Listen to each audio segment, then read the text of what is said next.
Hello, you are listening to the official UTC Psychology podcast. I am your co-host, Bethany Cawthorne, I'm your other co-host, James Grant.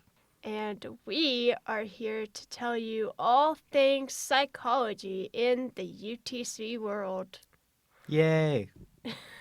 This is our first show. As you can tell. Right. We're really excited about this. Basically, we're just going to be reviewing things in the UTC department, what some of the teachers do, what some of the students do. We're going to be doing some interviews, some panels. We got some cool stuff lined up. So a little bit about us. I'm James. I'm a junior here at UTC, psychology major. I am Bethany. I am double majoring in communication and psychology. I am from a small town in Middle Tennessee called Eagleville, which is about 20 minutes south of Murfreesboro. I'm from the great city of Memphis, and I'm really happy to be here. Yay! Yay! We're very happy. Very happy to be here. Should we say our favorite psychology classes that we've taken so far? Sure. Let me think. I know mine. Okay, go ahead. Well, the one I've transferred from a few different colleges. My favorite one here is definitely abnormal psych, specifically with Dr. Curte. Curte. Mm-hmm. Okay. I had psychopathology, which was just... Oh, wait, yeah, Yeah, it's called psychopathology updated. here, isn't it? Oops. Yeah, well, I mean, yeah, it is psychopathology, but I had it with Dr. Howe. That was a cool class. I really liked positive psychology Uh-huh. with Dr. Huber. That one was an interesting class. I didn't know what I was getting myself into with that, but it was interesting. We wrote papers on basically pleasant memories. We wrote our own obituaries. Oh, that's which nice. was fun. And we had an interview somebody close to us. We had to write a thank you letter to someone close to us. It was crazy. Did you get to decide how you died? I think you could if you wanted to. Did you not do that for yourself? Well, it was you just had to write your obituary. So it was just talk about your accomplishments. And I think it was supposed to be a reflection of what you Oh, so you didn't have to say accomplish. Bethany died peacefully at her home. Yeah, Okay, I mean, that makes sense. Yeah, you didn't have to say that. I think some people did though. Huh. Some people read theirs, and because we would get into groups and we would share what we wrote and stuff. So that was an interesting class. We watched a lot of TED Talks in that class too. Oh, fun. Yeah. We watched a lot of TED Talks in psychopathology too. Mhm. Yeah. Yeah, that's my favorite one here. My overall favorite one that I've ever taken was a history of psychology class. Really? I really enjoyed that one.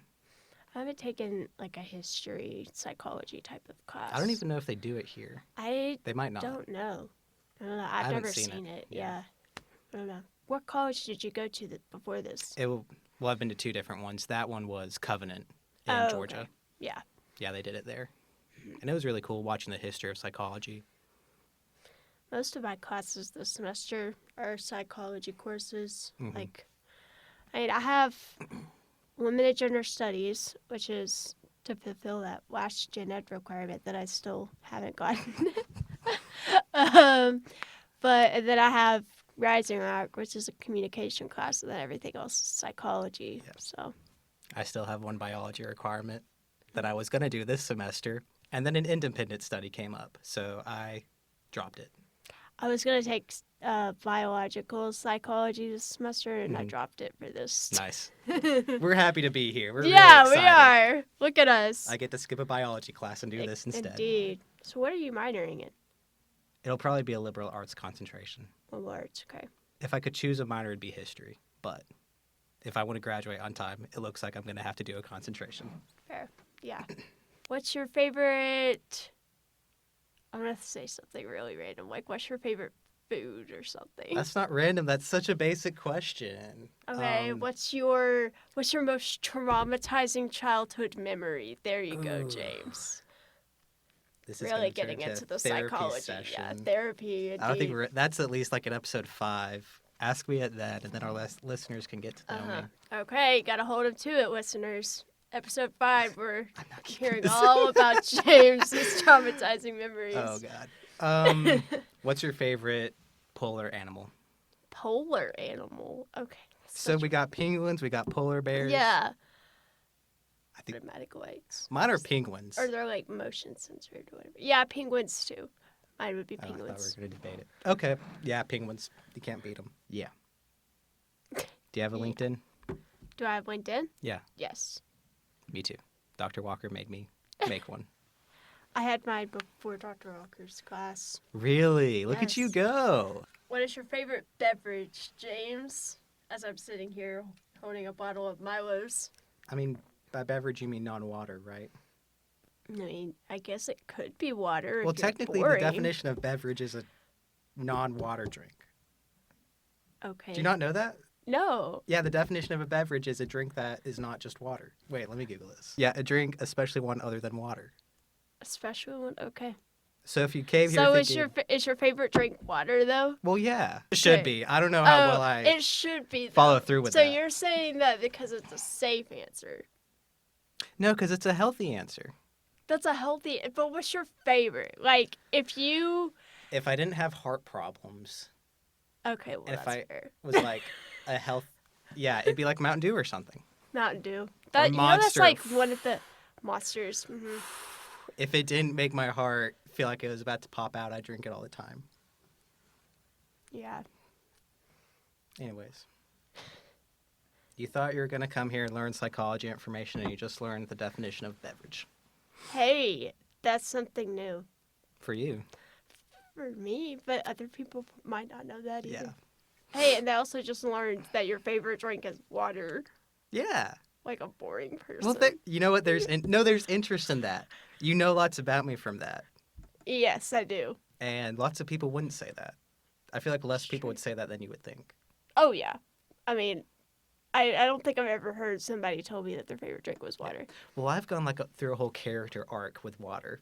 Okay. Okay? Because I used to be very unhealthy, and I used to not like the taste of water. Uh-huh. So until high school, I just didn't drink water. Okay. It was always Yeah. a limit. Did you drink Tang as a kid? Yes. Yeah, it was always Tang. Yeah. That So- was good. Through years, I had to amend myself to the taste of water. It is Mm. my least favorite fact about myself. Wow. That was So- deep. See, Yeah. it's an interesting answer that I say Right. water. Yeah, it is. Boom. There's a story there. Yeah. Yeah, psychology majors analyze that. Mm-hmm. Bethany's really psychoanalyzing me right now. For the first episode, we are going to be having an interview. Well, not we. I was unavailable at the time, but Bethany is going to be doing an interview with Dr. Walker. So here's Bethany and Dr. Walker. First, thank you so much for meeting with us, Dr. Walker. Dr. Walker has had both me and James in her psychology as a profession class I am in currently. And she, so far, anyways, in my 2 weeks of experience in the class, has given a lot of good tips on interviews and resume tips and all of that. So we wanted to hear from her. She also runs the social media for the psych department. Is that correct?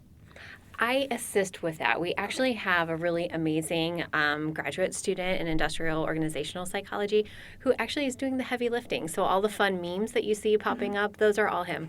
I can't take any credit for it. Okay. All right. Well, I do enjoy seeing those when they pop up in the feed and know that.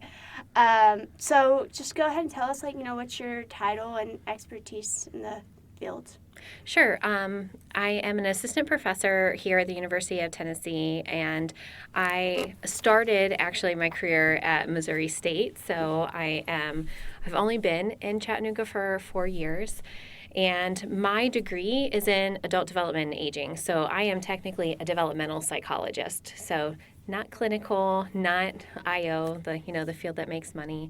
So I'm a developmental psychologist. So I got into this profession because I wanted to teach and I wanted to do research. And so that is what I do, a lot of both. Okay. So what brought you to studying aging and gerontology? I knew I wanted to be a developmental psychologist when I took my undergraduate professions class. So I went to that class. I knew I really cared about development and I knew I really wanted to teach. So as soon as I had gone through that class, I learned the name or the word for what it was I wanted to do. I wanted to be an applied developmental psychologist. So that is absolutely something that I have wanted to do. Aging was not something I always wanted to do, and there's a lot of stigma in the field of aging. People don't want to work with older adults. There's a lot of ageism. Ageism is one of the topics that I study a lot. So when I was applying to graduate schools, I was unable to move at the time because I was a kinship caregiver, so I took care of a niece and nephew. So I could not move, so I could only apply to the two closest developmental programs to my house, and one was child and adolescent, and the other one was aging. And so I applied to both, and miracle of miracles, because it is a very different market when you're applying to graduate schools now, I got into both, but I really enjoyed and was looking forward to working with who was my graduate school advisor, Dr. Tony Visconti, and so she is really the person who kind of pulled me into the field of aging. So it wasn't necessarily something I did by choice, but once I made that transition into the later part of the lifespan, from the beginning of the lifespan, I really fell in love with it. And a lot of the same issues that we have in childhood, we have in older adulthood, that belief that you're not competent enough to make your own decisions. Children and young adults have that perception, suffer from that perception a lot. So do older adults. So I was able to see a lot of parallels, which made the field really interesting to me. Mm-hmm. Yeah, that's something, the whole parallel between how we're treated as children versus, older adulthood is, people, I don't think you think about it that often, but I mean, it's very true in a lot of sense, especially the way like people in nursing homes and stuff are treated. But, so what kind of things have you done throughout your career that have kind of like stood out to you, like big accomplishments, big challenges? And can you talk a little bit about those? Sure. I would say, I don't know which one to start with first. So I'll start with challenges. So I would say going through being an academic in and of itself is a very challenging role. And so definitely be a little nicer to all of your professors if you can, because it is not the easiest job, because you have to have multiple jobs. You have many hats, and many of those hats are invisible. And so a lot of the labor that we do is labor that no one ever sees and or like recognizes. It is, I was doing an interview actually last semester. I was interviewing a woman for a study that I was doing, and she made this comment, and she didn't even realize how cutting it was at the time, but she had said, "Oh, you only have to teach like one or two classes." I thought about being an academic myself because it was so easy. And it was a little painful to hear at the time, because it does, like at face value, seem like that. We're teaching a couple classes. Many of us teach 3, sometimes 4 classes, depending on the professor and the instructor that you're working with. But we're also doing research. We're also serving on committees. We're also meeting very regularly with students.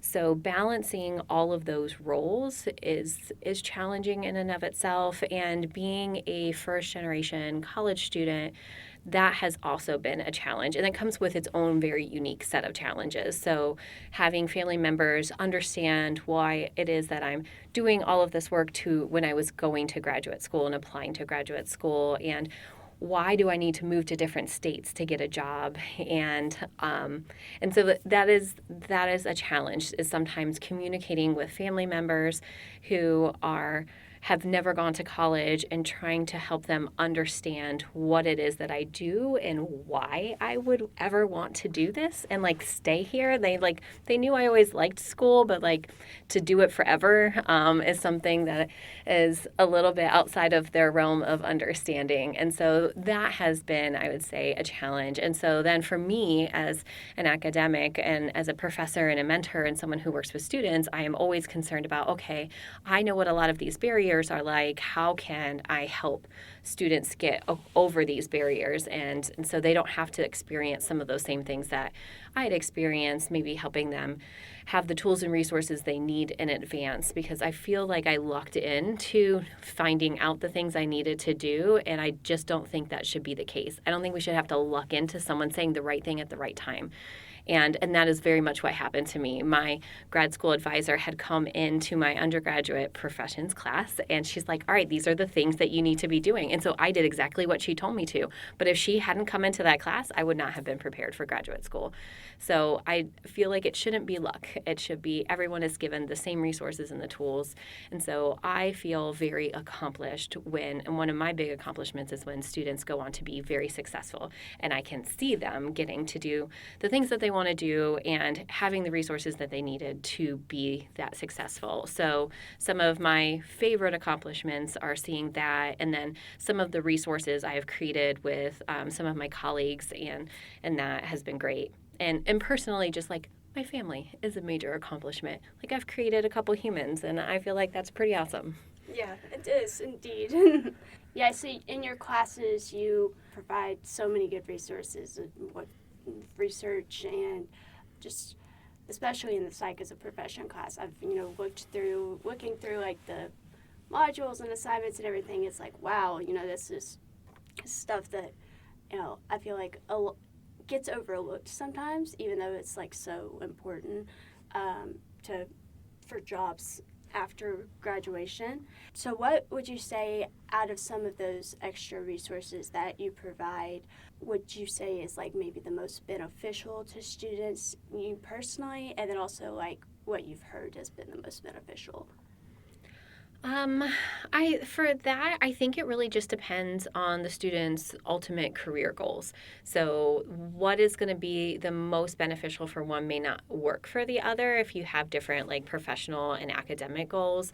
But overall, I think some of the things that are the most beneficial is learning how to sell yourself and how to market and brand yourself to prospective employers, and or like if you're branding yourself to sell yourself to prospective employers, you're also branding yourself to sell yourself to prospective graduate schools.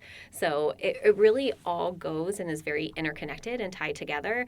So if you learn the ways that you can do that, I think that's incredibly important. And so some of my research is also in the field of gender, and so I feel very passionate that women need to learn how to sell themselves, and that is something that I find that some of my students who identify as women really struggle with that. Like, I don't want to brag, or I don't want to take credit for things that a team has done. But you have to, because other people are doing exactly that. And if you're not doing that because you feel like you're taking things away from somebody else, that's not how it works. That like you're not directly competing with them, but also you can frame it in a way that you can note that you contributed to this being possible, and it would not have been possible without your work. So that is something I think that people struggle with, is knowing how to frame them and sell themselves, and also what experiences and skills do you need to do that effectively. So you can't sell yourself if you don't have the skills or the experiences to do so. So knowing what things you need to do to be able to do that effectively, that's the first step, and then knowing once you have the skills and experiences how to do that. So I think that really kind of translates across the board, because that is going to help people who are applying for graduate school and going on to that, and it's also going to help the students who are going right into the workforce and beefing up LinkedIn profiles, resumes, CVs, things like that. Mm-hmm. Yeah. So in the psychology department as a whole, are there any like resources that you feel like maybe are underutilized by students? Like they have the resource, but maybe they don't know about it, or I don't know, just it doesn't get used. I think that there are quite a few resources that students aren't always taking advantage, and certainly the proactive students are, and ones who know about it or in the know are also doing it. But we have somewhere around 850 majors, so definitely not all of them are. And so one of the big sources of information for undergraduates majors in psychology is the Canvas module that we have. It has so much information. So if you go under those modules, for example, there's a module just titled internships, and there are tons of summer internship opportunities that students can apply for. They are competitive, but you can't get something you don't apply for. And those application deadlines are coming up now. So the summer internships deadlines are now. So if you want, those are for research internships, but if you want a workplace internship, so let's say you want to do like a human resource internship over the summer, those applications are now. So you need to start looking for them because deadlines start early February and through March.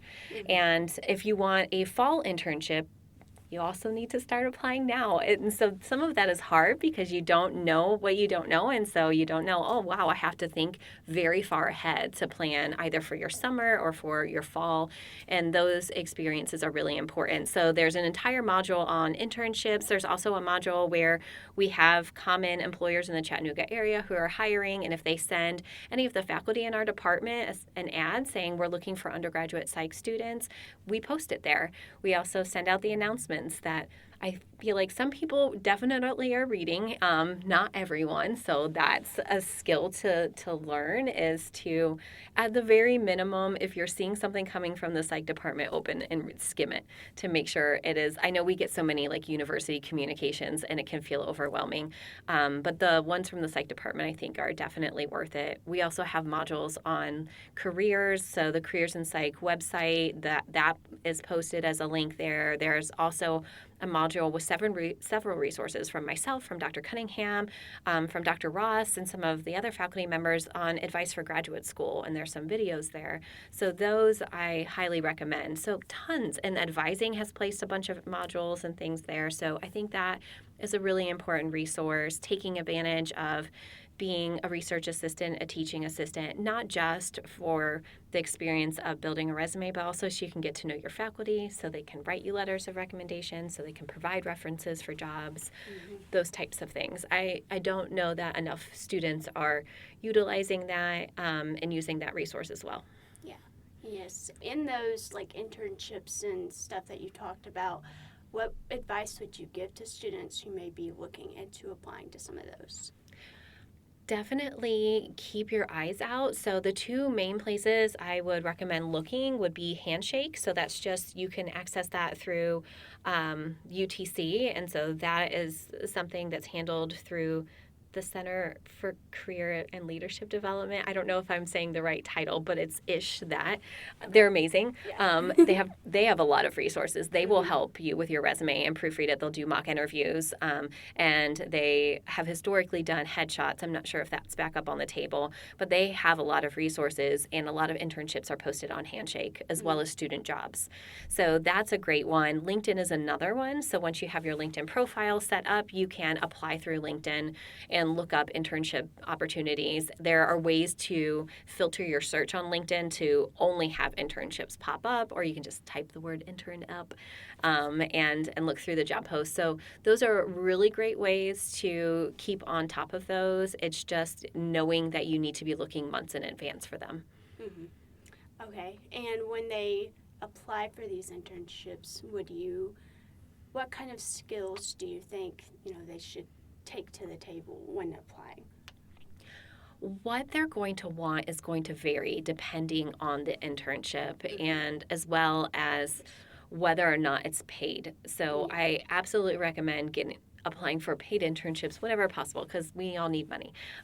So that is definitely something I advocate for. But sometimes if you have the flexibility of taking an unpaid internship, and if you take a local one, those are easier to achieve. So that's the one struggle, is if you go on LinkedIn, there are going to be a lot of internship opportunities, but the positions that are remote, there are going to be hundreds, sometimes more than hundreds of applicants, and that is very difficult to stand out amongst hundreds of people. If you're applying for internships that are local, that is a lot easier, and you can remain more competitive. It is easier to get into those positions when you are farther along. So I think it is a little bit more difficult to get them when you're a freshman, for example, or a sophomore.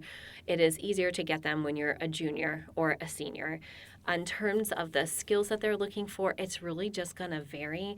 But making sure that some paid work opportunities that you have can demonstrate things like really good interpersonal communication skills, teamwork, willing to be flexible and adaptable ability. And by communication, I mean you're communicating well and professionally at all times. So you have to really have that default high level of professionalism at all times when you're talking with and doing anything on LinkedIn, anywhere where someone can see what it is you're doing. You want to do it like a professor is watching you at all times. So correct grammar and spelling and just being super more professional sometimes than you think. And for example, if you were emailing someone about a position that they had posted about, and I would always address them, be super professional in there and sign your name, even if they message you back, and sometimes they won't, but if they message you back with just like a single line, you're still going to default to, hello, Mr. So-and-so, or whatever it is, and then signing your name again. So always going over and beyond to be super professional in those types of contexts can be really helpful. Okay. And so what is one of the main strengths of the UTC psychology department, in your opinion? I think we have a variety of strengths. We have such an amazing team of faculty here that all genuinely care about the success of our students. Everyone that's there that I work with is just, we're very fortunate for the large amount of skills and expertise and the wide variety of research interests and just the care that they all bring to their jobs. I think in general that is something excellent that we have. We do have a wide variety of interests represented. So if we have students who are interested in cognition or in neuro-related things or in different parts of the lifespan, childhood versus older adulthood, or in industrial organizational psychology, we have multiple faculty members in there. So I think that is a large strength, and the majority of our faculty do have ongoing research that they do welcome and involve both undergraduate and graduate students in. Another big strength is that we have 2 graduate programs here. So we have a master's degree program in both industrial organizational psychology, which is ranked very highly in the country. I think last I heard it was number 2 in the country. It's amazing. And our second master's degree program is in psychological science. It's a really popular program for students who want to go into PhD programs, so doctoral focused programs. Oftentimes they require that you have more extensive research experience, statistical training, things like that before you go on to doctoral programs. A really great way to do that is by completing a research-focused master's degree. So we do get quite a bit of students who want to make that jump and need that extra experience and training before they do that. Okay. Well, thank you, Dr. Walker, for that. And more on a personal note, what would you say psychology means to you? So, as someone who is not a clinical or counseling psychologist, which is what I thought psychology was when I first took introduction to psychology as an undergraduate. So that was my first assumption.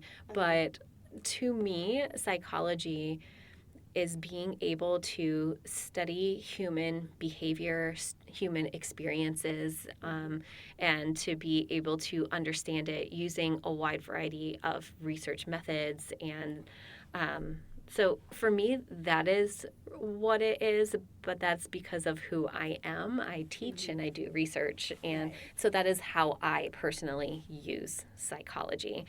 For people in other disciplines, such as industrial organizational psychologists, psychology to them is, how can I improve this workplace? How can I make this function well and the experience for employees better? For people who are clinical psychologists, psychology for them means I can use all of these very evidence-based tools to help people improve their lives and the way that they relate with others. So I think what psychology means to each of us is going to vary depending on how we want to use psychology, both in our personal and or professional lives. Okay. And then moving on from that, if you could only ever make one change or difference in your field of expertise, what would it be and why? That is hard. So, because I am an aging psychologist at my core, for me, it would be to help dismantle the stigma around aging and older adulthood. I would love to see a world where ageism isn't one of the isms that we just kind of turn a blind eye to and make a joke about and think it's acceptable. Certainly, there are many isms out there that are equally or there's not a competition, but like also super problematic. But as an aging psychologist, that is something that really hits home to me. So in my field, that would be the thing I would change. I would love to change about the world, I guess, not just the field. In the field of psych, I wish that we did a better job, and that's one of the changes that I hoped to make on the field, is to help students have more resources, so when they graduate with a bachelor's degree, they know what that means and where they can go with it. Because I think broadly, in the field of psychology, that's not historically been something that we're great at, and so that is something that I would love for us as a discipline to get better at. Yes. Okay. Well, thank you. Thank you for that. And I think we just have one more question.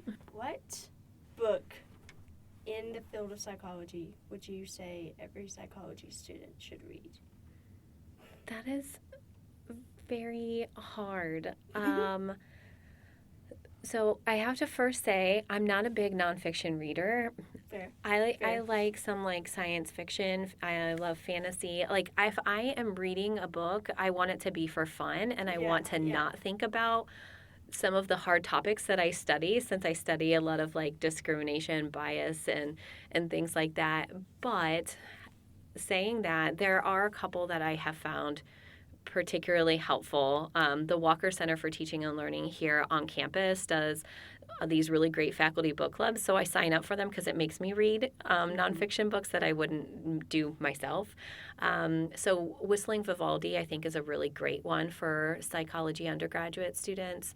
In particular, it does talk about bias, and it talks about it's very research based, and so that is one of the things that I really like it. But it's also readable, so I liked reading through and thinking about that. So I think that book in particular is really helpful to kind of open your eyes to seeing different perspectives and different people's experiences.